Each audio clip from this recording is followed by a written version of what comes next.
तो ठाकुर जी कहा करें, पूरे गोकुल में भ्रमण करते करते केवल ये देखें संत आए कि नहीं, वैष्णव आए कि नहीं, ब्राह्मण आए कि नहीं। और जैसे संत वैष्णव ब्राह्मण ठाकुर जी को दिखाई देते हैं तो ठाकुर जी उनको, अरे तुम यहां डोल रहे हो, परिचय नहीं है, ऐसी बात, अरे आप यहां डोल रहे हो। सामने वाले कहें, अरे भैया तुम कौन?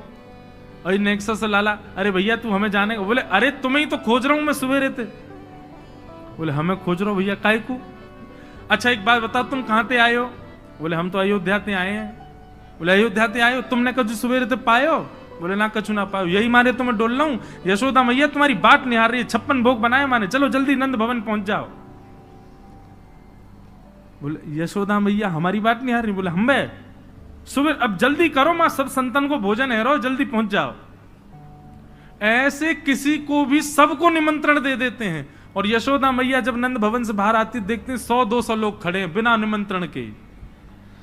मैया कहें आप सब? बोले मैया आप सुबह से बाट निहार रही हो हमारी, लाओ थाली लगाओ, 56 भोग कराओ। अब मैया को यूं लगे मना करूं तो अच्छो ना लगे, लेकिन मैया पूछे, अच्छा आपको कौन ने कही मैंने निमंत्रण? बोले आपको लाला आयो। तो मैया बाट निहार रही है। यशोदा मैया पवा तो देती है सबको, फिर शाम को लाला तो कहे, अरे लाला ये तू कौन कौन ने निमंत्रण दिया वे? यशोदा मैया बात निहार रही है, पहुंच जाओ सबरे मां भोजन कर लो। आज तो 200 लोग आए मेरे यहाँ। अरे ठीक है, हमारी रसोई घर बड़ो है, हमारे यहाँ 9 लाख गैया है, ठाकुर जी कृपा सब व्यवस्था है, मोए खवावे में कोई चिंता ना है, मैं तो खूब पवाऊं, लेकिन मोए बता तो देकर कौन को निमंत्रण दे रहे हो? तू कोई को भी निमंत्रण दे दे। मैया तू ना जाने? बोले कहा, मैं तो या घर को पुण्य कर रहा हूं, जितना ज्यादा है सके पुण्य जमा कर कर। मैया मैं तो बुढ़ापा आ जाएगा, मैं तो चला जाऊंगा, तू को बाबा को छोड़ जाऊंगा पुण्य करके। मैया के अच्छा कहा पुण्य कर रहे हो लाला? बोले मैया देख, ये संत ब्राह्मण ये साक्षात भगवान को मुख हैं, जब इनके मुख में हम कछु अन्न दे में, मक्खन दे में, या कछु भी इनको पवामे तो ऐसा समझने से साक्षात नारायण पा रहे हैं। मैया देख, कल 100 आए नारायण, आज 200 नारायण तेरे घर आए पावे, मैं तो ये पुण्य करवाऊं। और मैया दूसरी बात सुनेगी? बोले हाँ। मारेगी तो ना मुझे? बोले ना मारूंगी। बता? बोले तू बड़ी मोटी है गई मैया, मुंह को यूं लगे पूरे दिन लगी रहेगी तो तेरो ने वजन कम है जाएगा। अरे मेरी ब्याह तक ने छरेरी सी है जाएगी, या मारे तू लगी रहे रसोई में, या मारे ऐसा को। मैया भागे पीछे, ठाकुर जी चौकड़ी मार के भागे। ऐसा ऐसा उधम मचा में ठाकुर जी द्विज ब्राह्मण संत वैष्णवों को जा जा करके बिना निमंत्रण के निमंत्रित कर देते हैं। सब नंद भवन आ जाओ, आज सबन को भंडारो है। कंटकेभ्य नंद बाबा रोज अपने ठाकुर जी की सेवा करते हैं। और महाराज वर्णन ऐसा करें हमारे ब्रजवासी, बोले नंद बाबा की सेवा में शालिग्राम भगवान है। नंद बाबा शालिग्राम की सेवा करें और सेवा करके शालिग्राम भगवान को टांड समझते हैं। टांड आप लोग जानते हैं कि नहीं पता नहीं, अब घरों में नहीं होती, पुराने घरों में टांड होती थी। टांड बोलते हैं, एक घर के कमरे में ऊपर एक छज्जा सा बनवा देते थे, उसमें सारा स्टोर रखा जाता, सब जरूरी सामान। नंद बाबा क्या करते हैं, पंचामृत से अभिषेक करा करके ठाकुर जी को शुद्ध जल से अभिषेक करके इत्र उत्र लगा के तिलक फोटा चुपका के बढ़िया आरती करके और फिर शालिग्राम भगवान को टांड पे धरते हैं ऊपर। बोले क्यों? बोले कन्हैया को ये गुलाब जामुन लगे और गुलाब जामुन समझ के कन्हैया मुंह में धर ले। शालिग्राम भगवान है, कन्हैया को यूं लगे बोले कि ये रोज रोज जय जय जो है का है, ये शालिग्राम जो है का है। हमारे पिताजी पूज्य पिताजी की कथा में सुनाते हैं, बोले एक बार नंद बाबा ठाकुर जी की सेवा कर रहे, इतने में ठाकुर जी बगल में आके बैठ गए। देखो कितनी सुंदर, ठाकुर जी की सेवा कर रहे हैं, ठाकुर जी बगल में बैठे हैं, नन्हे से गोपाल जी आके बैठ गए। अब नंद बाबा को तो बढ़िया लगो, लाला भी सेवा सीखेगो, बैठ जा लाला यहाँ पे। ठाकुर जी बैठ गए। नंद बाबा ने पहले दूध से स्नान करायो, फिर दही से स्नान करायो, फिर घी से स्नान करायो, शहद से स्नान करायो। जैसी शहद पड़ो शालिग्राम भगवान पे, सोई ठाकुर जी की लार निकल आई यहाँ थे। ओहो कितना सौभाग्यशाली है जे। मैं हूं मैया ते कहूंगा मैया तू मोको पानी ते मत नवाए कर, वह पानी में कुछ स्वाद ही ना होवे, सहत ते नवाए कर, नहाते नहाते खाऊ ले करूंगा बीच में। अच्छा एक बात बताऊं, ये पंचामृत अभिषेक ठाकुर जी को प्रिय क्यों है? क्योंकि ठाकुर जी का स्नान भी हो जाता, पेट भी भर जाता, बीच बीच में जीव निकाल के खाऊ जाए ठाकुर जी इसलिए ठाकुर जी का पंचामृत अभिषेक होता है ये, और ये वास्तविकता है। अब जब ऊपर से सब पड़ता है, पहले दूध फिर घी दही शहद आदि सब ऊपर से पड़ता है, तो मुख पे होकर के आता है, तो जब यहाँ आवे so next so Thakur ji मुंह खोल के जीव निकाल ले, बीच बीच में स्वाद भी लेते रहे। या हमारे पंचामृत अभिषेक ठाकुर जी को बड़ो प्रिय है, क्योंकि ठाकुर जी को स्वाद भी आ जाए और स्नान भी आ जाए, एक पंथ दो काज। तो ठाकुर जी की तो लार निकल आई। ठाकुर जी बोले जय जय मीठो है गयो होगो, अब तो रस भरो है गयो होगो। और फिर शहद लगे को छुड़ावे के लिए एक बात हम निवेदन करें, सेवा में एक चीज करो भैया, ये सफेद चीनी मत चढ़ाया करो कभी ठाकुर जी पे। ठाकुर जी के अंग पे लग जाती होगी, उस पर भी फिर ऊपर से आप हाथ ऐसे घुमा देते हैं, शंकर जी पे हो, शालिग्राम जी पे हो, ठाकुर जी पे हो, इससे बढ़िया बूरा लाओ, शक्कर लाओ, और चीनी अगर चीनी ही अगर उसको भी पीस लो, वो ऐसी तो हो कि ठाकुर जी के अंग पर लगे ना, तब डालो। शक्कर से स्नान कराए और ठाकुर जी तो बस मुंह में पानी आ गया, बोले जय जय मीठो है गयो अब तो। नंद बाबा ने बढ़िया ठाकुर जी को श्रृंगार आदि करके और महाराज ठाकुर जी को तुलसी पदरा के चंदन वंदन लगा के, और नंद बाबा अपनी माला झोली में हाथ दे करके और जाप करने लगे।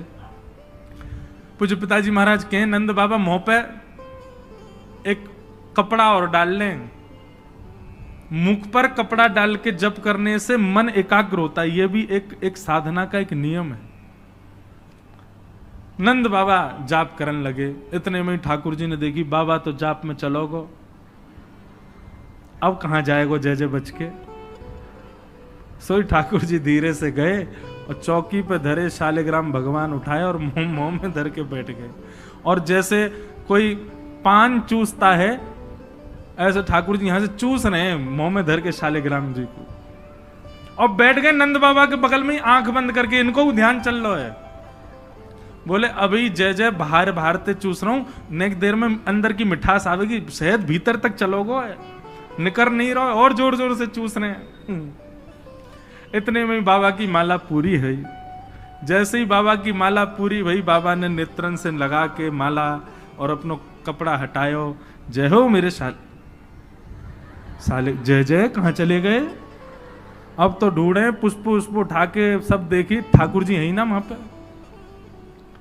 अरे यशोदा ठाकुर जी कहां चले गए, बगल में छोटे भगत जी बैठे हैं, वो बिल्कुल महाराज ध्यान करके बैठे हैं, या तरफ शालिग्राम जी दबा रखे हैं। लाला जी कहा है तेरे मुंह में, बोले कहा जल्दी दिखा। नंद बाबा ने एक गुलचा बना करके जैसे ही मुंह में दियो, महाराज सोई शालिग्राम जी बाहर आ गए। नंद बाबा तो लिए उनको सिर से लगा में, रोते रोते गए, अरे यशोदा देख आज कहा भयो। बोले कहा भयो, बोले तेरो लाला उद्यमी है, हमारो लाला उद्यमी है, ये बात तो मैं स्वीकार कर चुका हूं, लेकिन इतना बड़ा उद्यमी। यशोदा मैया बोली भयो कहा, बोले भैया जे मक्खन खा जाए, घी खा जाए, मिश्री खा जाए, दूसरे इनके घर में जा जाके खाया हुए, लेकिन आज तो यानी भगवान ही खा लिए, जय जय खा गो, हमारे शालिग्राम भगवान को खा गए। यशोदा मैया बोली वो तुमने शहद पे स्नान कराए तो वह लगी होगी, मीठो है गो, जय जया खा जाओ। ठाकुर जी दूर खड़े हैं। वाह दिन से नंद बाबा को नियम है स्नान ध्यान करके ठाकुर जी को टांड पे धर के जाएं कि लाला के हाथ नहीं पड़ जाए कहीं, नहीं तो जय जय खा जाएगा। ऐसी ठाकुर जी की मधुर लीला, इतनी भाव में लीला ठाकुर जी की चल रही है कि सब रीझ जाते हैं। बंधुओं कभी कभी तो इन लीला को सुन करके कह करके और अनुभव करके तो नेत्र सजल हो जाते हैं। ये परब्रह्म परमात्मा प्रेम के पूर्ण स्वरूप बन के आए। आहा वर्णन करते हैं, ठाकुर जी ने चोरी का मन बनाया। क्यों? बंधुओं, भगवान के काल में कंस राजा ने ब्रजवासियों के ऊपर कर लगाया था, टैक्स। और क्या टैक्स था? कि आप सब लोग अपने घर में गैयाओं को पालो, सारा खर्चा स्वयं करो, और जितना दूध घी दही होगा उसका 70-80% सब मथुरा जाकर के कर के रूप में जमा करना पड़ेगा। मथुरा के लोगों को और बड़े बड़े शहर के लोगों को गैया पालनी नहीं पड़ती थी, ब्रजवासी पालन करके सारा दूध घी दही देते थे। फिर कंस के लोग जो थे वो उसको बेचते थे, उससे धन कमाता था कंस। ब्रजवासी बेचारे गैया को अपने घर में रखते, उसका पूरा ध्यान रखते, और जितना दूध निकलता 70-80% सब कंस को देना पड़ता। थोड़ा थोड़ा बचता ब्रजवासियों के पास। लेकिन नंद बाबा ब्रज के राजा थे, इसलिए उनको छूट थी। वो 9 लाख गैयाओं के मालिक थे, उनके यहां इतना कर नहीं था। एक दिन ठाकुर जी सब ग्वाल बालों के संग खेल रहे थे। खेल खेल में ग्वाल बाल ने गिर गए तो रोने लगे। ठाकुर जी बोले, अरे तुम दूध घी दही खावे वारे, ऐसे क्यों गिर जाओ? ठाकुर सब बोले, लाला तू खावे दूध घी दही, हमें तो खावे कोई ना मिले, हफ्ता में एक बार मिले बस। क्यों? बोले सब कंस के यहां जमा करवाना पड़े। तब ठाकुर जी ने मन बनाया कि भैया ये दूध घी दही हमारो धन है, और ये साक्षात अमृत है, ये राक्षस के पास नहीं जाना चाहिए। सबने कही, लाला कौन मारेगो तेरी बात है? कोई ना मानेगो। नेक्स्ट हो तू 3.5 बरस को तेरी बातन को कौन मानेगो? ठाकुर जी बोले, बड़े है कि तो सब उनको माननी पड़ेगी, लेकिन अभी से मुंह को रोक तो करनी पड़ेगी। तो क्या करें? तो बोले अभी बाल अवस्था है, राजी राजी नहीं मानते तो चोरी करके मानेंगे। सबके घरन से जब हम गौरस चोरी कर लेंगे तो फिर कंस को कहा देना पड़ेगा? कछु भी नहीं। कंस तो कह देंगे भैया चोरी है रही है हमारे यहाँ, चोर को ढूंढो, और चोर हमको ढूंढ ही ना पावेगो, कंस हमको ढूंढ ही ना पावेगो, तो हम चोरी करेंगे। सब ग्वाल बालन को ठाकुर जी ने सिखा पढ़ा दिया, और ठाकुर जी ने चोरी करना प्रारंभ किया। सबसे पहले ठाकुर जी ने चोरी अपने घर में करी। यशोदा मैया ने वहां ठाकुर जी पकड़ लिए। सो ठाकुर जी बोले, अपने घर में तो मिशन फेल भयो, अब गोपीन के घर में जानो शुरू करो। ठाकुर जी ने अपनी रजिस्टर्ड एक संस्था बना ली, बाल गोपाल चौर प्रचार प्रसार मंडल, और उसके अधिपति, उसके प्रेसिडेंट बने 3.5 वर्षीय श्री कृष्ण। जैसे ही कोई बालक ब्रजमंडल में जन्म लेता है, तो जैसे बालक जन्म लेता है तो रिश्तेदार नातेदार आते हैं, उसके बाद फिर आशीष देने वाली एक प्रजाति के लोग भी आते हैं, सब घरों में आते हैं। और जब सब चले जाते हैं तब बाल गोपाल चौर प्रचार प्रसार मंडल आता है, और वो मंडल आकर के साथ में गौरज लेकर के आते हैं ठाकुर जी, गौ के खुर की रज, और उस रज से उस बालक का तिलक कर देते हैं। तिलक का करें? बोले 3 साल और इंतजार है, फिर ये हमारी मंडली में जे भी आ जाएगा, जे भी हमारी तरह चोर बनेगा। उसका जन्म लेते ही उसका रजिस्ट्रेशन कर जाते हैं ठाकुर जी। बड़ी अद्भुत लीला है ब्रज की। आहा, ठाकुर जी दूसरे के घरन में जाके चोरी करने लगे। ऐसा ऊधम, ऐसा उत्पात पूरे गोकुल में, महाराज नाग में दम है गयो। सब गोपी परेशान है गई, सास नजर डांट रही हैं, पति डांट रहे हैं, अरे कंस काउदना हमारे यहां सैनिक भेज के मरवा देगो, हमारे यहां से इतने दिन से मक्खन नहीं गयो है। गोपियां सब चिंतित भी होती हैं, लेकिन सबको अच्छा भी लगता है, कन्हैया आके चोरी करते हैं। तभी उन गोपियों में एक गोपी थी, उसका नाम था प्रभावती।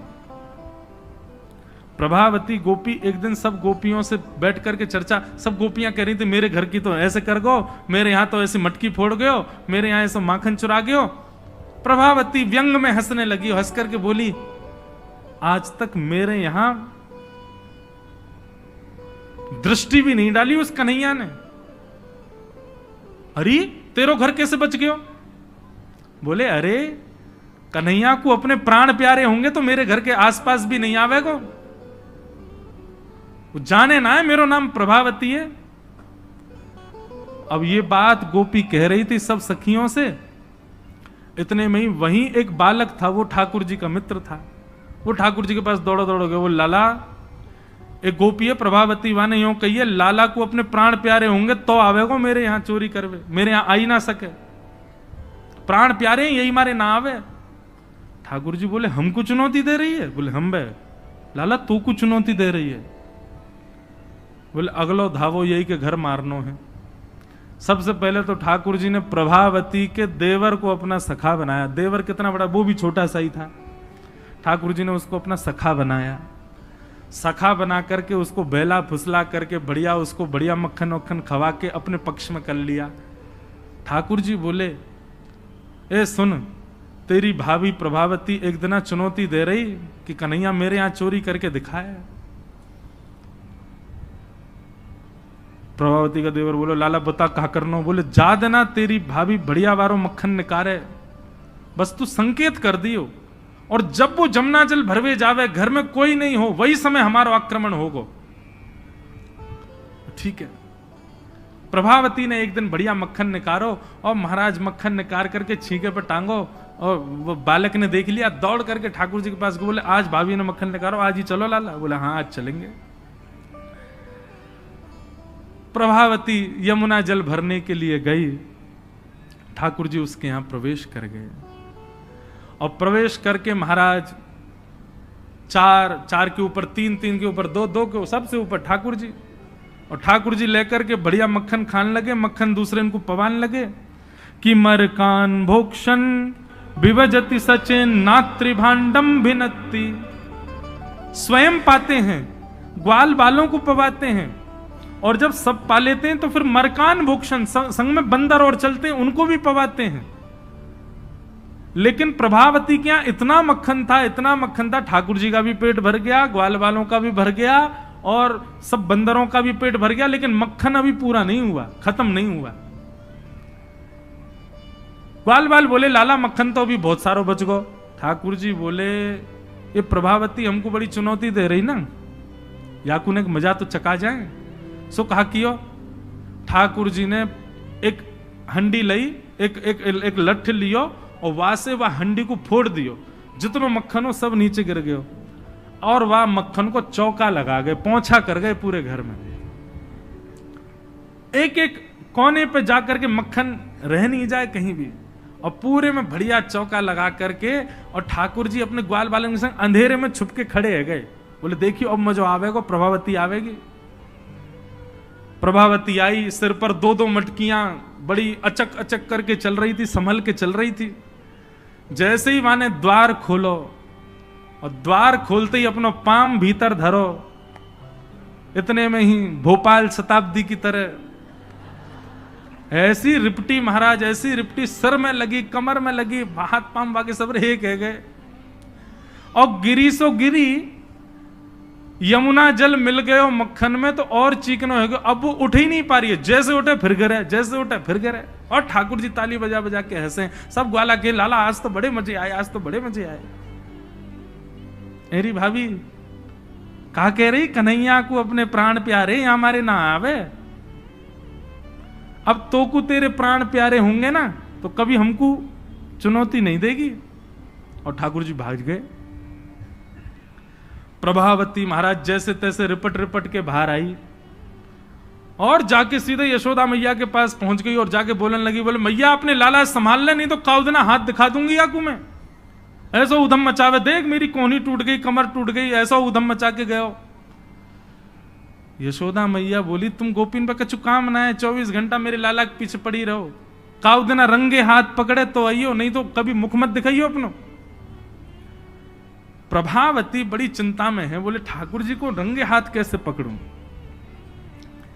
इतने में यानी विचार कियो कि मेरो जो देवर है वो लाला के संग बहुत ज्यादा रहवे, तो यार देवर को पहले अपने पक्ष में करो।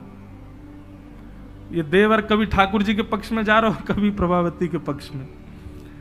प्रभावती ने एक दिन वाकू दिखाते भय मक्खन निकारो, आज तो धोरी गैया को मक्खन है, इतना मधुर मक्खन है, और या से तो आज मैं शाम को बढ़िया रोटी बनाऊंगी, घी बना करके सबको पवाऊंगी, अब बढ़िया मक्खन निकारो। देवर ने देख लिया और जाकर के सीधे पहुंचो लाला के पास, बोले लाला भाभी ने आज धोरी गैया को मक्खन बनाया। ग्वाल बाल सब बोले लाला वहीं चल, बात ना बड़े मजे आए वहां पे, आज फिर चल रहे प्रभावती के यहां। ठाकुर जी बोले चलो। अब प्रभावती ऐसा दिखा करके गई कि वो जमुना जल भरने चली गई है। ठाकुर जी ने देख लिया प्रभावती जमुना जल भरवे गई है, लेकिन जैसे ही ठाकुर जी वाके घर की ओर भागे, प्रभावती दौड़ करके पीछे के द्वार से गई और खिड़की में होके भीतर घर में आ गई और चुपचाप खड़ी हो गई अंधेरे में, हाथ में बड़ा डंडा लेकर के। ठाकुर जी आए, ठाकुर जी ने आकर के जैसे ही महाराज 4 3 2 1 ऊपर चढ़े, चोरी करना प्रारंभ कियो। ठाकुर जी जब पूर्ण रूपेण व्यस्त हो गए चोरी में, तब प्रभावती अपना डंडा लेकर के निकली। दारी क्यों तुम्हें बताऊं। और जैसी प्रभावती आई, महाराज नीचे वाले सबसे पहले भागे, और नीचे वाले भागे तो ऊपर वाले सबरे गिर गए, ठाकुर जी लटक गए ऊपर। अब बाकी के सब तो वहां से भाज गए, ठाकुर जी रह गए। अब नीचे प्रभावती खड़ी है, आजा लाला, तो बताऊं मैं, प्राण प्यारे, देख देख देख प्रभावती तू सही ना कर रही है, तू जाने ना है मैं जय जय हूं। बोले तेरी जय जय तो मैं निकारूंगी, नीचे आ पहले तू। जैसे तैसे करके ठाकुर जी नीचे उतरे। प्रभावती बोले देख तुम को मुंह पे दया ना आवे, मैं कितनो सीधो साधो भोरो सो प्यारो सो, देख मैं तू वचन दूं आज के बाद नहीं आऊंगा तेरे घर, तू अब कछु मत करे, तू मुंह को मारे मत। बोले ना ना मारूंगी ना लाला, इतना कोमल सो मेरो लाला, वाकू कैसे मार सकूं मैं। ठाकुर जी बोले हाँ जी तो मैं मारी हूं मत। बोले मारूंगी ना तो को पकड़ के यशोदा को दे के आऊंगी आज मैं, वो बतावेगी तो। बोले या तो बढ़िया तो तू मार ले मोह, लेकिन यशोदा मैया के पास मत ले जा, ऐसा मत करे। बोले ना आज तो तू यशोदा ही बतावेगी तो। और ठाकुर जी को हाथ पकड़ करके महाराज प्रभावती पूरे गोकुल में हल्ला करती भाई जा रही है, और घूंघट करके, घूंघट पकड़ रखो एक हाथ से, दूसरे हाथ से ठाकुर जी पकड़ रखे, और सबरे गोकुल में हल्ला। देख लो रे सबरे गोकुल वासियों, जे नंद जी को लाला, यशोदा मैया को छोरा, ये घर घर जाके चोरी करे। यशोदा मैया कह रही रंगे हाथ पकड़ो तो बताइयो, आज पकड़ लियो या को ठिकाने लगाऊंगी मैं। ठाकुर जी बोले ये तो भैया बड़ी निंदा है रही हमारी। इतने में ही ठाकुर जी बोले ए प्रभावती, कहा बात है। बोले देखते ना इतनी जोर से मेरो हाथ पकड़ रखो, मेरो हाथ नीलो पड़ गयो, रक्त पूरा रुक गयो है, तू इतनी जोर से मत पकड़े, तू एक काम कर मेरो जे हाथ छोड़ दे, दूसरा हाथ पकड़ ले। प्रभावती बोले नहीं तू भाग जाएगा, तेरी सौगंध खा के कह रहा हूं मैं नहीं भागूंगा, तू मेरो एक हाथ छोड़ दूसरा पकड़ ले। प्रभावती चलती जा रही है, और चलते चलते माने 3.5 वर्ष के छोटे से ठाकुर जी चलते चलते माने जैसे मन बनायो कि हाथ दूसरा लाऊं, ठाकुर जी ने पीछे चल रहे ग्वाल बालन में प्रभावती के देवर को इशारा क्यों यहां पे आ, वो ठाकुर जी की उम्र को ही है। ठाकुर जी ने वाको हाथ पकड़ लिया। प्रभावती अब देख तू मेरा दूसरा हाथ पकड़ जल्दी कर। प्रभावती चलते चलते बोली ला दूसरा हाथ दे। दूसरे हाथ के चक्कर में ठाकुर जी ने वाके देवर को हाथ पकड़ा दिया, और पकड़ा करके ठाकुर जी गली मोहल्ला कूचेन में कूदते भय सीधे नंद भवन पहुंच गए, और हाथ पांव धो के सीधे यशोदा मैया की गोद में। मैया इस सबरी गोपी मेरे पीछे काहे को पड़ी रहे, अरे मेरो लाला बड़ो मलूक है, हमारे पीछे पड़ी रहे। मैया रोज कोई गोपी आ जाए, मुंह को तो लगे आज भी कोई गोपी आवेगी तो उसे शिकायत करवे। मैया बोली आंधेदारी के मैं बताऊंगी। हाँ मैया तू मुंह को अपना दूध पिला दे। और ठाकुर जी तो इतने लाड़ प्यार में आ गए, मैया गोद में बैठ के दूध पीने लगे। इतने में ही प्रभावती आई, देख यशोदा मैया तू कह रही कि अपने लाला को रंगे हाथ पकड़ के लाई, आज देख तेरा लाला पकड़ के लाई हूं मैं। ठाकुर जी बोले देख ले मैया मैं तो कह रहा हूं ना कोई गोपी आ रही होगी, आ गई। मैया तू एक काम कर दे। बोले कहा मैं तू और बाबा हम तीनों कहीं और ही चले जाएं, ये गोपी हमको जीन ना दे रही है, इनको यूं लगे कि तेरो लाला इतना सुंदर काहे को है, ये चिढ़ के मारे आ जाए रोज। मैया बोली लाला तू पीछे खड़ो रहे यार, गोपी तो मैं देख के आऊं। मैया नीचे गई, कहा बात है क्यों चिल्ला रही है घूंघट में, देख तेरो लाला आज रंगे हाथ पकड़ो। मैंने तो याकू कुछ नहीं कही है, लेकिन तेरे हवाले छोड़ के जा रही हूं। मैया यार सबक सिखाइयो आज। मैया बोली कौन है। बोले तेरो लाला। बोले देख तो सही कौन है। प्रभावती ने घूंघट उठा के देखो तो वही के देवर को हाथ। प्रभावती बंदर तू कहां से आया, भाज गयो। अब तो यशोदा मैया ने खूब सुनाई। बोले नहीं नहीं मैया मैंने तुम्हारे लाला ही पकड़ो। बोले तू झूठ बोले, मेरो लाला तो अभी दूध पी रहा मेरी गोदी में बैठ के। कन्हैया, इतने में ठाकुर जी आए भी तो, हाँ मैया कहा कर रहे हो तू? मैया मैं तो तेरी गोद में बैठो दूध पी रहा। मैया ये सबरी गोपी मेरे पीछे पड़ी रहे, मैं कहा बताऊं, इन लोगन की तो ऐसी आदत है गई है, और ये प्रभावती तो सबसे ज्यादा। मैया ने खूब डांटी। प्रभावती बोले ये हुआ कैसे? प्रभावती बोले अच्छा मैया क्षमा कर दो, मैं जाऊं। प्रभावती चली गई। ठाकुर जी बोले मैया मैं 2 मिनट में आऊं, अभी ने सखांत में ले आऊं।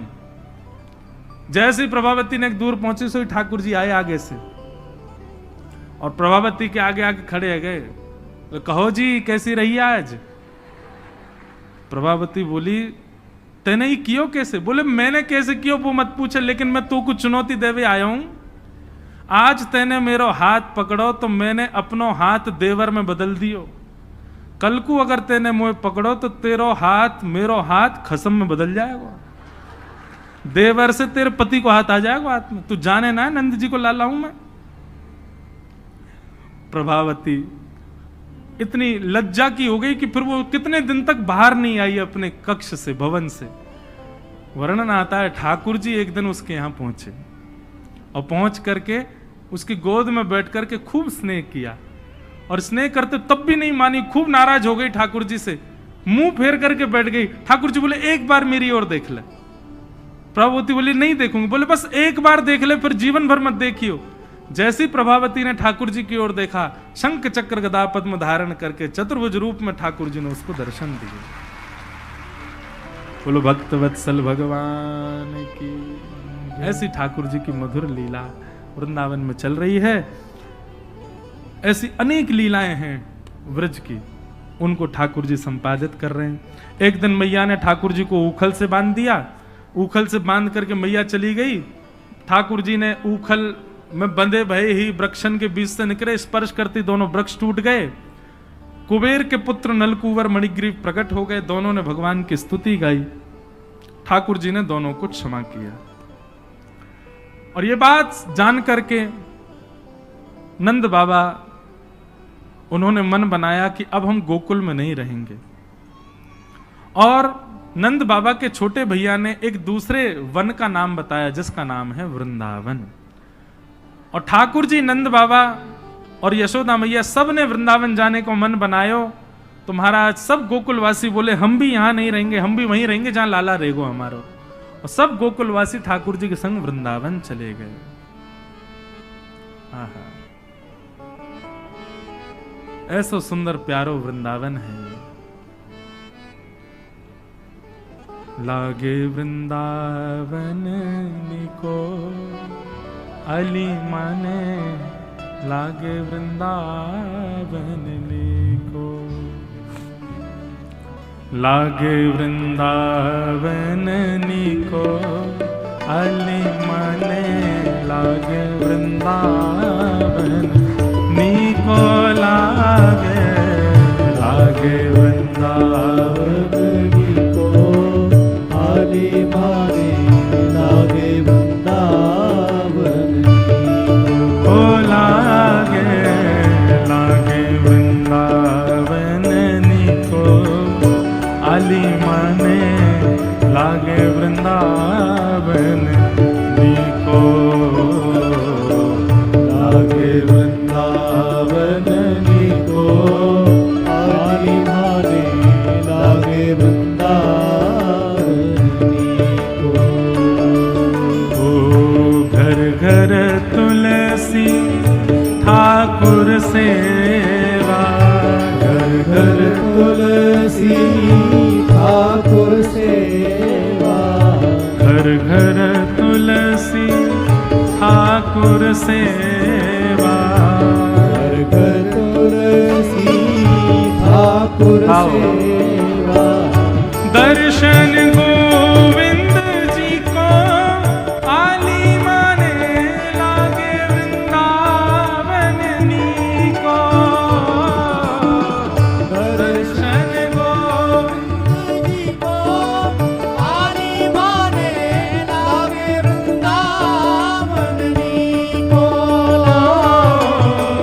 लागे वृंदावन नीको आली माने,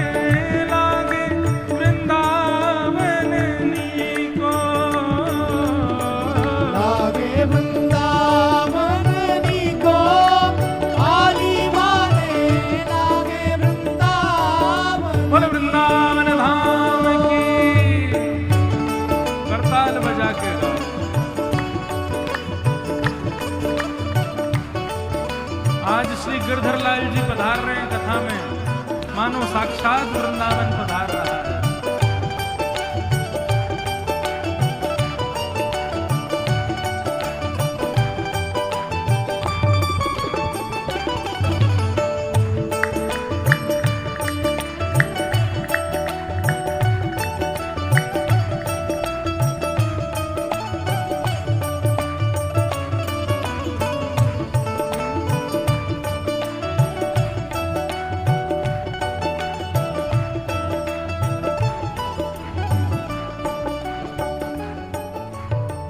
रतन सिंहासन आप विराजे, रतन सिंहासन आप विराजो, रतन सिंहासन आप विराजे, रतन सिंहासन आप विराजो। कैसे? मुकुट धरे तुलसी को,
भाई क्या कहती है भैया? ओ भजन बिना नर फीको, वाली माने लागे वृंदावन नीको। भजन बिना नर फीको, वाली माने लागे वृंदावन नीको। लागे वृंदावन नीको,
वृंदावनम संप्रविश्य सर्वकाल सुखावहम।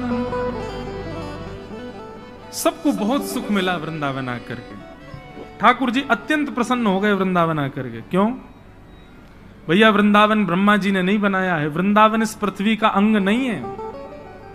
श्यामा हृदय कमल सो प्रगटो।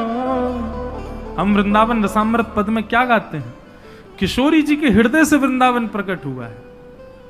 और जब किशोरी जी के हृदय से प्रकट हुआ तो श्याम हृदय को भाई वृंदावन प्यारो वृंदावन, वहां का एक एक कण स्वयं श्री जी ने अपने हाथ से रखा है। वृंदावन सामान्य भूमि नहीं है भैया, इसलिए वृंदावन का प्रेम आपके चित्त में है, वृंदावन जाने की इच्छा आपके चित्त में है, वृंदावन के प्रति प्रीति आपके चित्त में, ये बहुत बड़े सौभाग्य की बात है।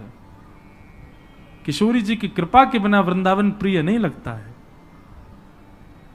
और अभी कोविड के बाद तो हमारी किशोरी जी इतनी दयालु हो गई हैं, पता नहीं इतनी ज्यादा रस भरी हो गई हैं, अब तो सबको वृंदावन से प्रेम हो गया।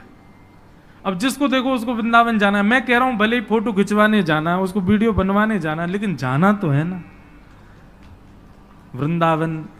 मैं खुद भी सोचता हूं कि वृंदावन जाओ तो उसके रस को समझ के जाओ, पर मन में एक भाव आता है किशोरी जी की कृपा के बिना वृंदावन नहीं आ सकता। तो अगर कोई व्यक्ति आधुनिक कार्यों के लिए ही वृंदावन जा रहा है तो वह भी तो किशोरी जी की कृपा से आ रहा है ना। इतना ही बहुत है कि आप वृंदावन से प्रेम कर तो रहे हो। लेकिन बंधुओं, एक आध बार का प्रेम वृंदावन से रहा जाए, ये इसमें फिर आप वंचित हो जाओगे। कम से कम वृंदावन जाओ तो उस वृंदावन को सदा अपने चित्त में लेकर के आओ, सदा आपके चित्त में रहे, हृदय में वृंदावन रहे। ठाकुर जी वृंदावन पधारे। भगवान ने वृंदावन आकर के सबसे पहले अघासुर का वध किया, और अघासुर का वध करने के पश्चात ठाकुर जी ने ब्रह्मा जी के मोह को दूर किया। ब्रह्मा जी को यह भगवान पर संशय होने लगा कि यह परब्रह्म नहीं है। क्यों? बोले एक दिन ठाकुर जी मधुमंगल के मुख पे लगी भई कढ़ी चाट गए। अब ठाकुर जी तो प्रेमी हैं, वो कोई विचार थोड़ी करें। मधुमंगल के मुंह पे कड़ी लग रही, सो ठाकुर जी बोले दारी के तेने मुंह कड़ी ना खवाई, छुप के खाया आयो। मधुमंगल बोलो लाला खट्टी कड़ी या हमारे में छुप के खा गए, तू माने ना है खाए बिना। ठाकुर जी बोले लेकिन मुंह तो फिर मिल गई। बोले कैसे? बोले तेरी मूछ बन नहीं है, तेरे मुंह पे छींटे पड़े, सुन चाटियो मत, यहाँ पे आ। और ठाकुर जी ने उसका मुख पकड़ा और अपनी जीभ निकाल के वह पूरे मुंह चाट गए। मधुमंगल के तो प्रेमाश्रु गिरने लगे। लाला को हृदय, लाला तू इतना प्रेम मत करे कर, काउदना यदि दूर चलोगे तो तेरे वियोग में प्राण निकल जाएंगे हमारे। यहां तो ऐसा प्रेमास्पद रूप ठाकुर जी प्रकट कर रहे थे, पर ब्रह्मा जी को लगा राम राम राम राम, ये परब्रह्म है, ये भगवान है, ये परमात्मा है। एक पद आता है, अष्टसखा गाते हैं, आज दधि मीठो मदन गोपाल। एक दिन ठाकुर जी हंडी गोद में रख के और सब ग्वालों को अपने हाथ से दही खवा रहे थे। ग्वाल बाल सब कहने लगे, बोले लाला हम पे पात्र तो है ना। बोले पतुआ लिया आओ। पतुआ माने पत्ता, पत्ता ले ले करके सब ग्वाल बाल वही में पा रहे हैं ले ले करके। अब महाराज वहां वर्णन आता है, ऐसो दही हम कबहू ना चाखो। सब ग्वाल बाल कह रहे हैं ऐसो दही हमने अपने जीवन में कभी खाया ही नहीं है। क्यों? बोले ठाकुर जी दही दे रहे हैं, जब तक दूसरा ग्वाला आवे तब तक हाथ में लगी दही को ठाकुर जी स्वयं चाट जाए, फिर दही निकाल के फिर दे दें। मतलब ठाकुर जी के अधरामृत से मिली भई दही है, या हमारी मीठी लग रही है। सबन को बांट दियो तो 2-4 ग्वाला रह गए पीछे, उनको दही नहीं मिलो। ठाकुर जी से कहने लगे, बोले लाला हमें तो दही मिलो ही ना, अब हम क्या करें? सो ठाकुर जी वहां पद में वर्णन आता है, ठाकुर जी बोले तुम चिंता मत करो। बोले तो क्या करें? बोले जो नहीं पायो सुनो मेरे भैया, जिनको दही नहीं मिलो वो ध्यान से सुनो। बोले कहा? बोले मेरी हथेली चाट लो, एक उंगली तू चाट ले, दूसरी उंगली तू चाट ले, अंगूठा तू चाट ले, और कौन रहेगा? बोले तू यह चाट ले। एक बोला मैं रह गया, बोले तू यह चाट ले। दो चार है, उनने अपने पत्ता फेंक, बोले हम रह गए, बोले तुम यहां तक चाट ले। अब हंडी में हाथ दे दे कि यहां तक पूरे दही में सन गए। ठाकुर जी बोले लो जाकू जहां ते मिले मेरे हाथ से दही चाट ले। अब ठाकुर जी अपना हाथ चटवा रहे हैं और ग्वाला सब अपने मुख से जीभ निकाल निकाल के चाट रहे हैं। ब्रह्मा जी को लगा ये परब्रह्म है, ये परमात्मा है, हो ही नहीं सकता, ये जरूर कोई भेलूपिया है, हम देवताओं को पागल बना रहा है भगवान बन करके, और मैं इसकी परीक्षा लूंगा। बंधुओं, प्रेम में सब जाहिर है। प्रेम में परमात्मा अपनी प्रभुता भूल करके, अपने नियमों को भूल करके, एक बात बताऊं, मैं एक बात कथाओं में कहा करता हूं, ठाकुर जी इतने नियम में क्यों रहते हैं? भगवान को देखो, गर्भगृह में रहते हैं, गिने चुने व्यक्ति ही उनको छू सकते हैं, हर कोई उनका स्पर्श नहीं कर सकता। सुबह 4 बजे उठना है तो उठना है, पूरी दुनिया 4 बजे उठने का मन बनाती है, पर 4:30-5 से पहले कोई नहीं उठता। पर ठाकुर जी हजारों वर्षों से सारे मंदिरों में जो नियम उठने का, उसी पे ही उठते हैं ठाकुर जी। उसी नियम से भोजन, उसी नियम से शयन, इतने नियम, पूरे विश्व को मुक्त करने वाले भगवान स्वयं इतने बंधन में रहते हैं। मेरे मन में एक बात आती है कि ठाकुर जी बंधनों में इसलिए हैं, नियमों में इसलिए हैं, हमको और आपको चुनौती दे रहे हैं। बोले तुम्हारे अंदर प्रेम की सामर्थ्य हो तो मेरा नियम तोड़वा के दिखाओ, तुम में सामर्थ्य हो तो मेरे नियम को तोड़ के दिखाओ। नियम बनता ही तोड़ने के लिए बंधुओं, लेकिन उसको हट नहीं तोड़वा सकता, उसको जिद नहीं तोड़वा सकती, नियम को केवल प्रेम तोड़वाता है। कोई व्यक्ति कितना भी नियम में हो, लेकिन अत्यंत प्रेमी आ जाए तो वो अपना नियम तोड़ देता है।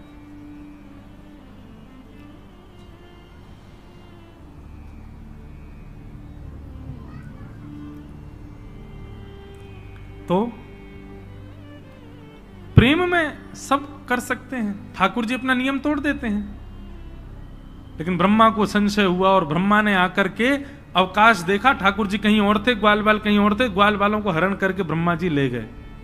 भगवान ने जब देखा कि ग्वाल बाल नहीं है तो पहले ठाकुर जी रोए, कहां चले गए सब। उसके बाद ठाकुर जी ने अपने अंदर से ही ग्वाल बाल प्रकट कर लिए और 1 वर्ष तक भगवान ही ग्वाल बालों के रूप में विचरण करते रहे। 1 वर्ष बाद ब्रह्मा जी देखने आए, देखूं तो सही भेलूपिया कृष्ण क्या कर रहा है। तो जितने ग्वाल बाल ऊपर ब्रह्मलोक में थे वो सब नीचे भी थे।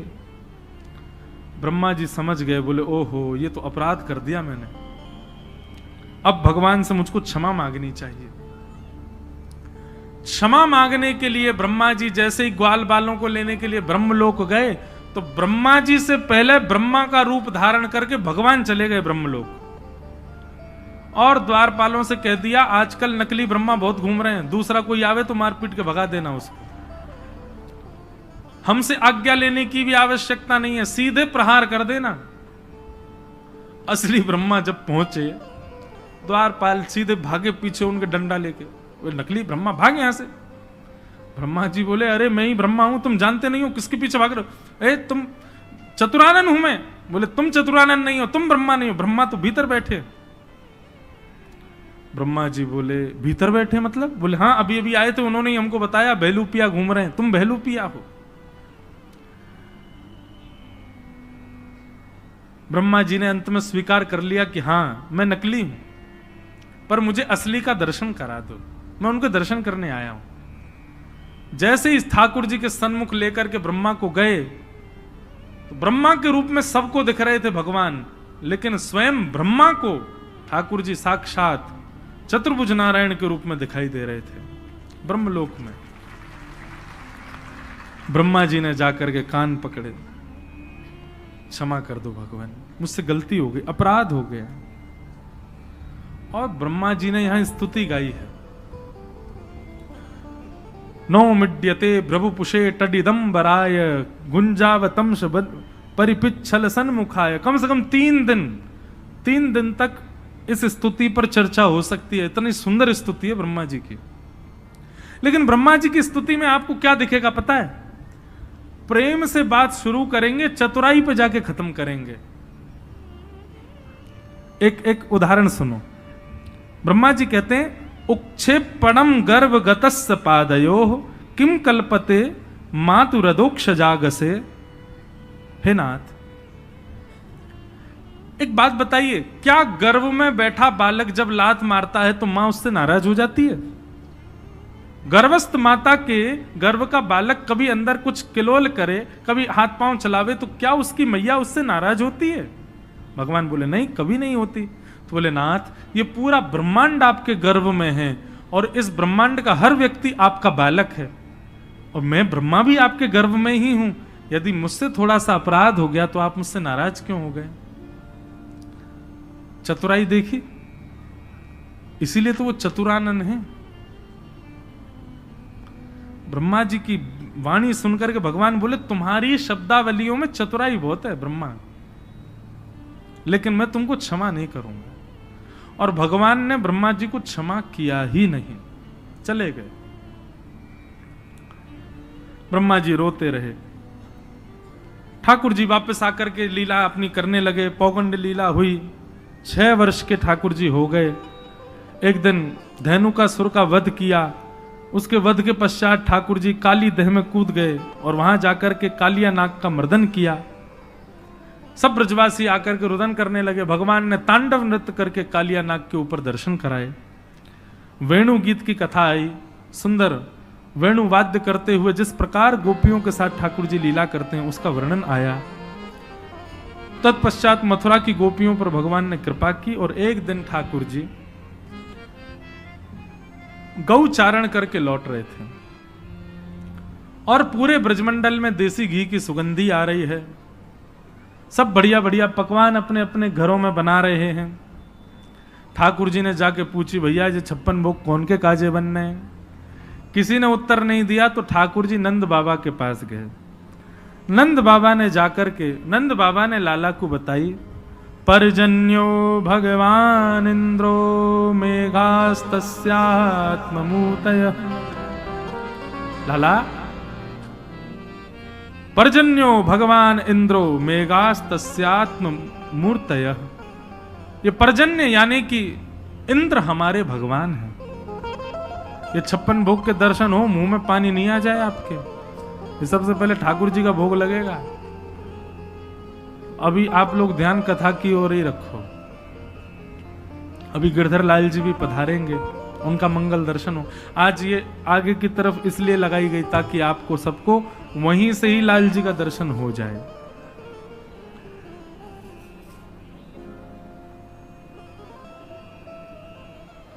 सब ब्रजवासियों को बैठा करके नंद बाबा ने उपदेश दिया, लाला को समझाए। बोले लाला, ये पर्जन्य इंद्र हमारे भगवान है।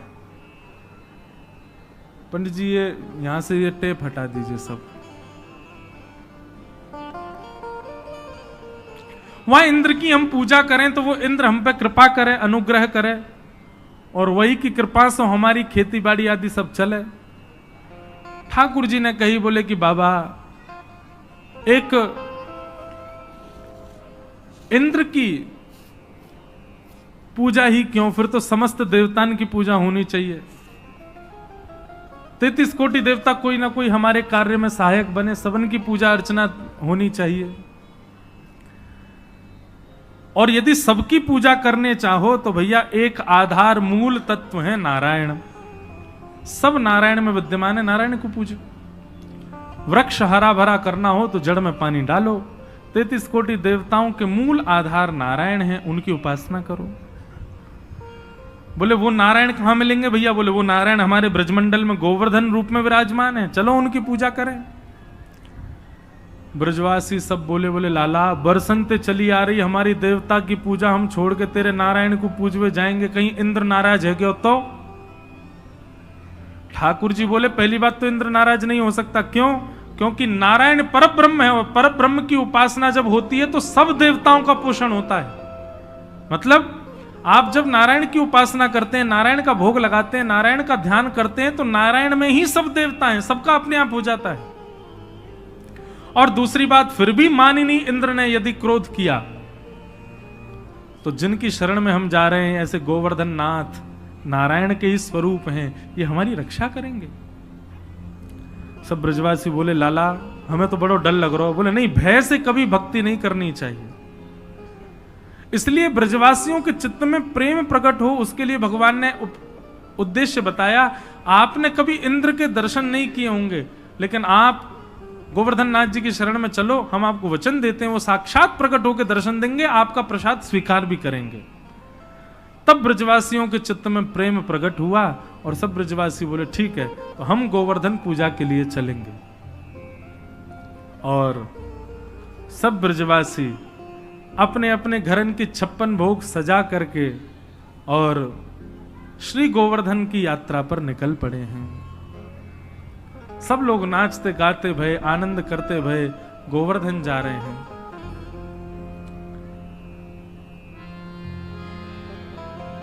मैं तो गोवर्धन को जाऊं मेरी वीर, नाय माने मेरो मनुआ। मैं तो गोवर्धन को जाऊं मेरी वीर, नाय माने मेरो मनुआ। मैं तो गोवर्धन को जाऊं मेरी वीर, नाय माने मेरो मनुआ। मैं तो गोवर्धन को जाऊं मेरी वीर, नाय माने मेरो मनुआ।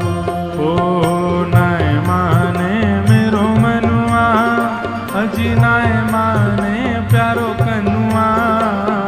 नाय माने मेरो मनुआ, अरे नाय माने प्यारो कनुआ। नाय माने मेरो मनुआ, जी नाय माने प्यारो कनुआ। नाय माने मेरो मनुआ, अरे नाय माने प्यारो कनुआ। मैं तो गोवर्धन को जाऊं मेरी वीर, नाय माने मेरो मनुआ। मैं तो गोवर्धन को जाऊं मेरी वीर, नाय माने मेरो मनुआ। ए 7 कोस की दय परिक्रमा, 7 कोस की दय परिक्रमा। 7 कोस की दय परिक्रमा, 7 कोस की दय परिक्रमा। 7 कोस की दय परिक्रमा, 7 कोस की दय परिक्रमा। 7 कोस की दय परिक्रमा, 7 कोस की दय परिक्रमा। ओ मैं तो मानसी गंगा नहाऊं मेरी वीर, नाय माने मेरो मनुआ। मैं तो मानसी गंगा नहाऊं मेरी वीर, नाय माने मेरो मनुआ। मैं तो गोवर्धन को जाऊं मेरी वीर, नाय माने मेरो मनुआ। मैं तो गोवर्धन को जाऊं मेरी वीर, नाय माने मेरो मनुआ। 7 शेर की करूं कढ़ैया, 7 शेर की करूं कढ़ैया।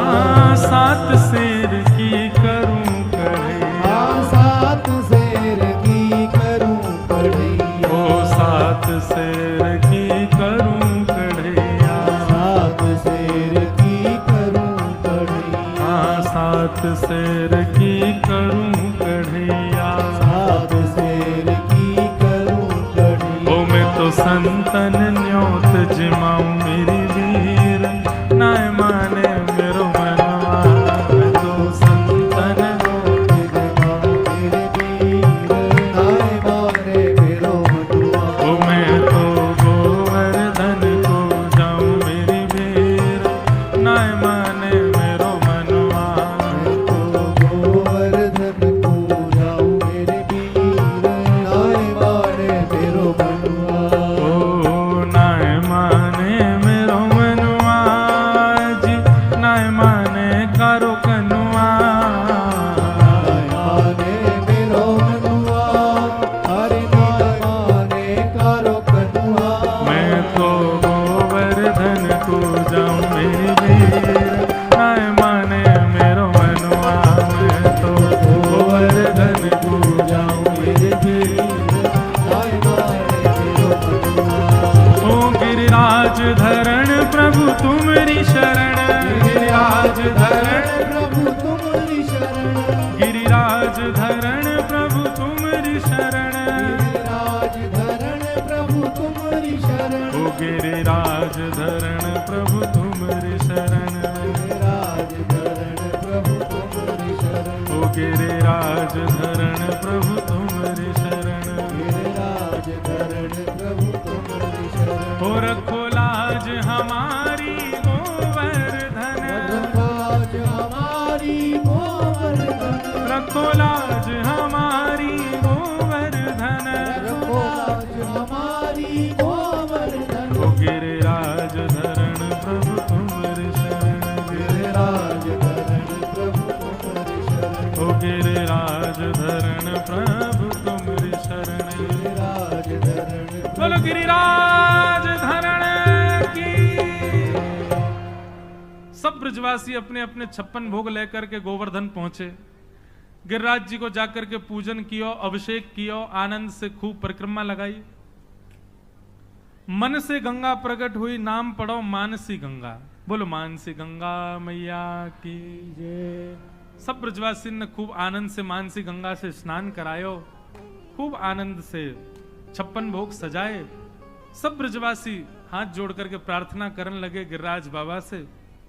और जैसे ही प्रार्थना भई है, प्रार्थना स्वीकार करके 4 भुजा वाले श्री गोवर्धन नाथ प्रकट है। भैया पेंट वाले अब सब वहां रही हो। 4 भुजा वाले श्री गोवर्धन नाथ प्रकट है गए। लाओ ब्रजवासियों भोग, लाओ ब्रजवासियों भोग, लाओ ब्रजवासियों भोग। 4 भुजा वाले ठाकुर जी प्रकट है गए और प्रकट है करके चारों भुजान से मांग रहे हैं, लेके आओ अपने अपने भोगन को। सब ब्रजवासी अपने अपने घर के भोग लेके जामे ठाकुर जी को अपने हाथ से पवा रहे हैं।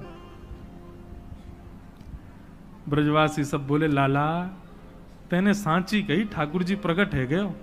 अरे भाई इंद्र की पूजा करते करते बूढ़े है गए, हम कभी ना आयो वो, लेकिन तेरो सांचो है गोवर्धन नाथ, देख कैसे प्रकट भयो। एक ब्रजवासी बोला लाला एक बात बता।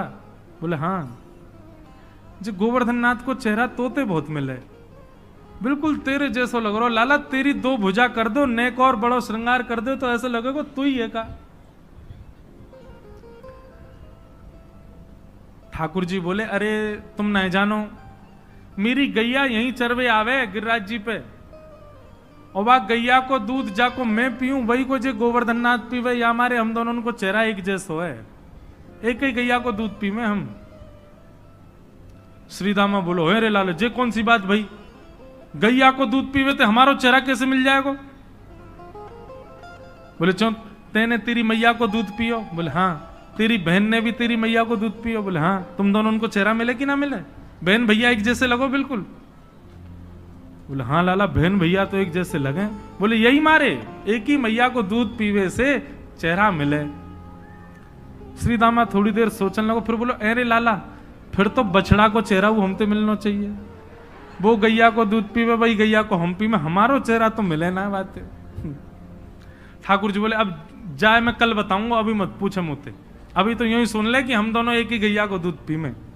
और ब्रजवासी इतने भोरे मान गए बात को, बोले अरे लाला की गैया को दूध पीवे, हमारे लाला जैसो लग रहा हो देवता।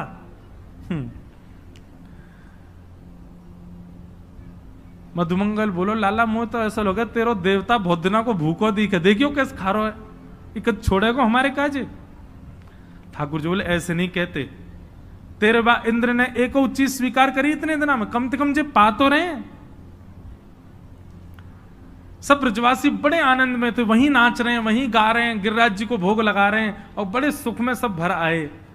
आप ही पूजे आप पुजावे, ठाकुर जी स्वयं पूज रहे हैं। कितना सुंदर दृश्य रहा होगा। अच्छा देखो, एक ना नासिक की कथा में हमने व्यास मंच से एक कथा सुनाई थी और उसमें कहा था राम कृष्ण दोनों मिले और उनके मिलन का कोई चित्र बना के लाए, ऐसा हमने कहा। आप विश्वास माने अभी तक हमारे पास में 35 चित्र आ चुके हैं बन करके, और इतने सुंदर सुंदर बालकों ने चित्र बनाए, राम कृष्ण दोनों एक दूसरे गले में गलवैया हाथ डाल करके। वो कथा तो फिर नासिक वाली सुनो, उसमें वो सुनाई है हमने, दोनों का मिलन हुआ, ठाकुर जी का और श्री राघव जी का। अच्छा, उस चित्र में हमने एक बात कही थी कि देखने वाले को पता ना लगे कि कृष्ण कौन है और राम जी कौन है।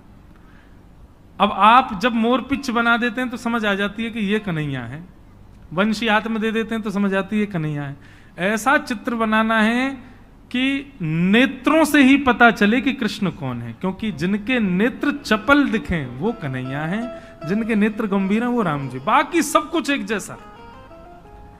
तो 35 चित्र आ गए, एक से एक आए। मैं क्या बताऊं, कभी कभी देख करके इतना आनंदित होता हूं, पर ऐसा वाला चित्र नहीं आया अभी जिसमें किसी भी अंग से पता ही ना चले कि रामकृष्ण कौन है, बस नेत्रों से पता चले कि हाँ ये थोड़े चंचल नेत्र हैं तो ये कन्हैया हैं।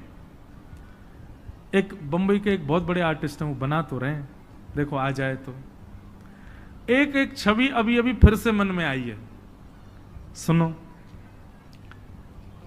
ठाकुर जी गिरिराज जी के ऊपर गोवर्धन रूप धारण करके खड़े हैं और मुख खोल करके प्रसाद पा रहे हैं, और प्रसाद भी ठाकुर जी ही पवा रहे हैं। श्री कृष्ण पवा रहे हैं और श्री गोवर्धन रूप धारण करके कन्हैया पा रहे हैं। ऐसा एक स्वरूप और हो जहां पर भाव ऐसा हो कि गिरधर लाल जी का स्वरूप है, मुंह खोल करके वो खड़े हैं और प्रेम से पा रहे हैं, और वही वैसा ही रूप, वैसा ही रंग, वैसा ही श्रृंगार, वैसा ही स्वरूप ठाकुर जी का है। ठाकुर जी अपने हाथ से उनको पवा रहे हैं। एक ऐसा चित्र भी बने, आप ही पूजे और आप पुजावे, खुद ही पूज रहे हैं, खुद ही पुजवा रहे हैं। बस उसमें एक अंतर हो, जो ठाकुर जी पूज रहे हैं उनकी 4 भुजा हों, गिरिराज जी 4 भुजा में प्रकट हुए थे, और जो पवा रहे हैं उनकी 2 भुजा। ऐसा एक चित्र बने, वो भी बहुत सुंदर होगा। अब हम बोल तो देते हैं, हम पे इतने सारे चित्र हो जाते हैं, मैया हमारी के कहां लगाऊं इतने चित्र। लेकिन आप लोग जब चित्रण करते हैं, जितने दिन चित्रण करते हैं, कम से कम उतने दिन आपके हृदय में ठाकुर जी तो विराजमान रहते हैं ना, इसलिए हम ये होमवर्क देते रहते हैं।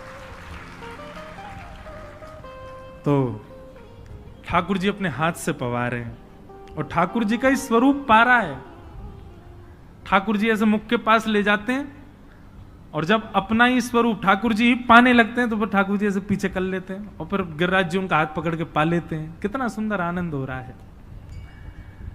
इतने में ही महाराज नारद जी आए और 56 भोग की कुछ सामग्री लेकर के इंद्र के पास चले गए, और इंद्र को जाकर के दे दी। इंद्र ने पाया, इंद्र बोला बड़ा स्वादिष्ट है महाराज, कहां से लाए? बोले वो क्या है, आजकल तुम्हारी पूजा बंद हो गई है ना वृंदावन में। वो नन्ना सा कन्हैया 2 रूप धारण करके अपनी पूजा करवा रहा है, इसलिए मैंने सोचा 56 भोग बने तुमको भी खवाता चलूं। इंद्र को क्रोध आया, मेघमालाओं को आज्ञा कर दी, जाओ जाकर के पूरे ब्रजमंडल पर इतनी वर्षा करो पूरा ब्रज डूब जाए। त्राहिमाम करते हुए ब्रजवासी सब दौड़ने लगे, आकाश में बादल गरज रहे हैं, सब ब्रजवासियों को रोक रहे हैं। ठाकुर जी अरे जिनकी शरण में आए उनसे प्रार्थना करो। सब ब्रजवासी हाथ जोड़ के कह रहे हैं, गिरिराज धरण प्रभु तुमरी शरण, गिरिराज धरण प्रभु तुम्हारी शरण, रखो लाज हमारी श्री गोवर्धन, रखो लाज हमारी श्री गोवर्धन, गिरिराज धरण प्रभु तुमरी शरण, गिरिराज धरण प्रभु तुम्हारी शरण, गिरिराज धरण प्रभु तुम्हारी शरण, गिरिराज धरण प्रभु तुम्हारी शरण। श्री गोवर्धन नाथ की। सब ब्रजवासी आंख बंद करके गा रहे थे। जैसे ही नेत्र खोल करके देखा तो क्या पाया, 7 बरस के कन्हैया ने 7 कोस लंबे चौड़े गिरिराज पर्वत को अपने बाम हस्त की इकन्नी उंगली के नख पर धारण कर लिया। बोलो गिरिवरधारी गोपाल की। दर्शन कराओ भैया गिरधर लाल जी के। सब लोग प्रेम से बोलो श्री गिरधर लाल प्यारे की, श्री गोवर्धन नाथ की, श्याम सुंदर श्री यमुने महारानी की, पूछ री के लौटा की, हुप हुप प्यारे। नख पे धार लियो गिरिराज, नाम गिरधारी पायो। हमारे गिरधर लाल जी अपने एक भुजा पर गिरिराज जी धारण करके खड़े हैं, दूसरी भुजा कमर पर करके खड़े हैं। यही हमारे प्राण सर्वस्व जीवन धन सब कुछ यही है। दर्शन कर लियो भैया, नजर मत लगा के जाइए। यदि नजर लगाई कोई ने तो 7 दिन बाद एक दांत टूट जाएगा वाको। एक है हमारे परिचित, उनको हमने बोला नहीं माने और उनका दांत टूट गया, अभी नासिक में ही। सत्य हो गई बात, नजर लगाई उनने। तो श्री गिरधर लाल जी प्रकट भये। सब ब्रजवासी गोवर्धन पर्वत के नीचे आकर के खड़े है गए। सबने अपनी अपनी छड़ी लगा ली। महाराज ये जो हम कहते हैं हुप हुप प्यारे, इसका मतलब क्या है? पूछ री के लौटा की। अब की बार तो धीरे बोले, अब जोरते बोली, या को अर्थ समझो। ठाकुर जी ने जब गिरिराज जी धारण किए तो गिरिराज जी के बीच में ठाकुर जी खड़े हैं। अब गिरिराज जी तो चौड़े हैं, अब कभी इधर को जाम है, कभी इधर को जाम है, बीच में ठाकुर जी खड़े हैं। तो जिस तरफ गिरिराज जी झुकते हैं वहीं सब रे ब्रजवासी अपनी अपनी छड़ी लगावे और जोर लगाते समय करें हुप हुप। और जैसे ही वो ऊपर होवे, जैसे ही बीच में आवे, सब कहें प्यारे की जय हो प्यारे। तो ये जय जयकार आज भी गिरिराज जी में बोले, पूछ री के लौटा की, हुप हुप प्यारे। ठाकुर जी ऐसो प्रसन्न है जाए। अब यहाँ के ब्रजवासी माँ को करते हैं, वहां के ब्रजवासी माँ को ऐसे ही संभाल रहे हैं गिरिराज जी को। बीच में गिरिराज जी एक बार संभल गए, स्थिर रह गए। सब ब्रजवासी खड़े हैं अपनी अपनी छड़ी लेके, ठाकुर जी खड़े हैं। ब्रजवासी बोले लाला इतने अपनी उंगली काई को लगा रखी है, जा नीचे कर ले। हमने अपनी अपनी छड़ी लगा ली, गिरिराज जी टिक गए ऊपर। ठाकुर जी बोले तुम्हारी छड़ी पर टिक रहे हैं जी गिरिराज जी? बोले तो का तेरी उंगली पे टिक रहे हैं? ठाकुर जी बोले और नहीं तो क्या, मेरी उंगली पे तो टिक रहे हैं जी। है चल लाला बात मत बनावे, नेक्सो तो फूल सो हमारो लाला, रुई जैसो या को पूरो अंग, और इतना बड़ो गिरिराज यानी इकन्नी उंगली पे तू बात न मत बनावे, चल हाथ नीचे कर ले। हम लाला वो देख खामा खा यूं खड़ो है जैसे जई ने उठा रखो है का। ठाकुर जी बोले अब तो विश्वास कर लो भैया, मैं नहीं उठा रखो है जे। वो ना लाला ये तो हमारी छड़ी पर टिक रहे, तू अपनी उंगली नीचे कर ले। ठाकुर जी बोले तो ठीक है पर संभालो, मैं नंद बाबा और जसोदा हम तीनों भाग रहे हैं यहाँ से, तुम देख लियो गिरिराज जी फिर। हाँ हाँ लाला तू अपनी उंगली नीचे कर। ठाकुर जी ने जैसे नेक अपनी उंगली ढीली करी, महाराज विशाल 21 किलोमीटर लंबे चौड़े पर्वत हैं। और अब तो गिरिराज जी बहुत छोटे हो गए, जब ठाकुर जी ने उठाए थे तब तो शिखर बादलों तक था गिरिराज जी का।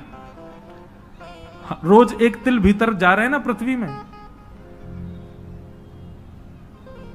चट चट चट सबकी छड़ियां टूटने लगी। अरे लाला संभाल संभाल संभाल। ठाकुर जी ने फिर से अपनी उंगली पर धारण किए। अब तो दूर दूर तक सारी छड़ियां टूट गई, अकेले ठाकुर जी की उंगली पर टिक रहे हैं गिरिराज जी। सब ब्रजवासी अपनी टूटी भई छड़ी इनको देखें और फिर लाला की उंगली को देखें। ठाकुर जी मंद मंद मुस्कुरा रहे हैं। लाला सांची में तेरी उंगली पे ही है जी गिरिराज जी? भगवान बोले हम बे। बोलते ने कैसे उठा लियो गिरिराज पर्वत? ठाकुर जी बोले हम जय जय हैं।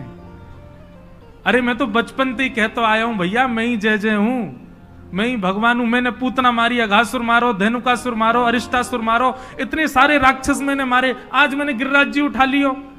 तुम मानो ही ना हो। सबरे आओ प्रणाम करो, मुझको मेरी आरती करो, मैं ही जय जय हूं। मधुमंगल श्रीदाम बोले दोबारा बोलियो, कहा है तू? बोले जय जय। ऐसा कहा क्यों भैया जब तेने तू जय जय? ठाकुर जी बोले बता तो दई, मैंने इतने सब काम किए, आज गिरिराज जी उठा लिए। बोले तू बात न मत बनावे लाला, तेने पूतना ना मारी, तेने अघासुर बकासुर ये सब ना मारे। ये तो हमारे ब्रज को प्रताप इतना है कि कि राक्षस यहां टिक ही नहीं पाए, आते ही मर गए। और मरे मरायन में तेने हाथ लगा दिए, यूं कह रहा जय जय हूं मैं। लाला तो को बतानी पड़ेगी गिरिराज जी कैसे उठा। ठाकुर जी के हल्के से अश्रु बिंदु आ गए आंख में कि मैंने इतना बड़ो आज गिरिराज पर्वत उठा लियो, लेकिन इन ब्रजवासियों को प्रेम स्वीकार ही ना कर रहा हो कि मैं भगवान हूं। ये ब्रजवासी ईर्ष्या में स्वीकार कर रहे हैं, ऐसा नहीं। ब्रजवासियों को लगती हमारो लाला भगवान कैसे है सके, ये गिरिराज जी ना उठा सके, ये प्रेम। ठाकुर जी कह रहे हैं कछु माखन को बल बढ़ो, कछु गोपन करी सहाय, श्री राधे जू की कृपा सो मैंने गिरिवर लियो उठाए। कछु तो मुंह में माखन को बल आ गए हो, कछु तुम ग्वाल बालन ने मेरी बड़ी सहायता करी, और श्री किशोरी जी की कृपा दृष्टि मुंह पे है गई और मैंने गिरिराज जी उठा लिए। सब ब्रजवासी बोले लाला हमने कहा सहायता करी तेरी, अरे तुम सब लोग घूर घूर के मेरी ओर देख रहे, टकटकी लगा के मेरी उंगली की ओर देख रहे, तो तुम सबन की शक्ति मेरी उंगली में आ गई। यहां जितने लाखों ब्रजवासी खड़े हैं, वास्तव में तुम सबन की शक्ति मेरी उंगली में आ गई और मैंने गिरिराज जी उठा लिए। सब ब्रजवासी बोले हम बे, तभी तो हम कहें कमजोर क्यों लग रहे हैं, हम अंदर थे ऐसा क्यों लग रहा हो, घबराहट सी है रही है, चलते चलते सिर घूम रहा है, कमजोरी आ गई है, हमारी शक्ति तो लाला ने ले ली है। महाराज ब्रजवासी ने 56 भोग खोल लिए, पान लगे। नंद बाबा बोले अरे नेक शर्म करो, यहां गिरिराज जी लेके हमारो लाला खड़ो है, तुम्हें अब भूख प्यास लग रही है, 56 भोग पा रहे हो। ब्रजवासी बोले बाबा तुम नहीं जानो, हम 56 भोग खामेंगे तो ऊर्जा हमारे अंदर आवेगी, बल हमारे अंदर आवेगो, और फिर हम जब हमारा पेट भर जाएगा तो हम आंख खोल के लाला को देख लेंगे, सो हमारी सबरी ऊर्जा यहां में चली जाएगी और ये गिरिराज जी धारण कर लेगो। नंद बाबा बोले भोरे भारे ब्रजवासी। 7 दिन तक ठाकुर जी खड़े रहे, और 7 दिन बाद इंद्र को जब पता चला कि ये तो परमेश्वर परब्रह्म है, ठाकुर जी वर्षा बंद कर दी और भगवान ने गिरिराज जी को पुनः अपने स्थान पर विराजमान किया। बोलो गोवर्धन नाथ की।